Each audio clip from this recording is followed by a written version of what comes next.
Breaking news చూస్తున్నాం. టన్నెల్లో rescue operation వేగవంతం చేశారు. ఎస్ఎల్బీసీ టన్నెల్లో కన్వేర్ బెల్ట్ రీస్టార్ట్ అయింది. ప్రమాదంలో కన్వేర్ బెల్ట్ పూర్తిగా ధ్వంసమైంది. 2 రోజులు తీవ్రంగా శ్రమించి రీస్టార్ట్ చేశారు ఇంజనీర్లు.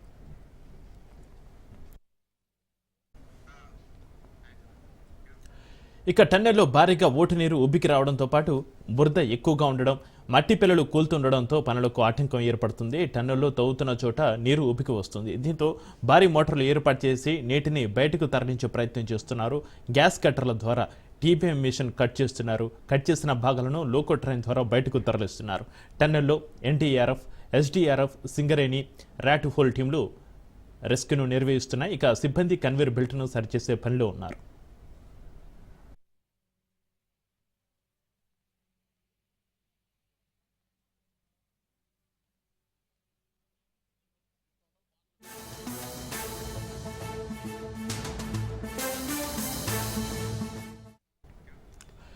టన్నెల్లో రెస్క్యూ ఆపరేషన్ వేగవంతం చేశారు. ఎస్ఎల్బీసీ టన్నెల్లో కన్వేర్ బెల్ట్ రీస్టార్ట్ అయింది. ప్రమాదంలో కన్వేర్ బెల్ట్ పూర్తిగా ధ్వంసమైంది. 2 రోజులు తీవ్రంగా శ్రమించి రీస్టార్ట్ చేశారు ఇంజనీర్లు.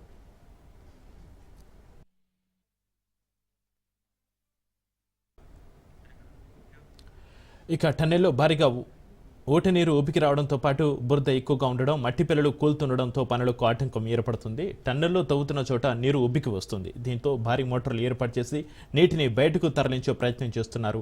గ్యాస్ కట్టర్ల ద్వారా టీపీఎం మిషన్ కట్ చేస్తున్నారు. కట్ చేస్తున్న భాగాలను లోకో ట్రైన్ ద్వారా బయటకు తరలిస్తున్నారు. టన్నెల్లో NDRF, SDRF, Singareni, rat hole టీంలో రెస్క్యూను నిర్వహిస్తున్నాయి. సిబ్బంది కన్వేర్ బెల్ట్ను సరిచేసే పనిలో ఉన్నారు.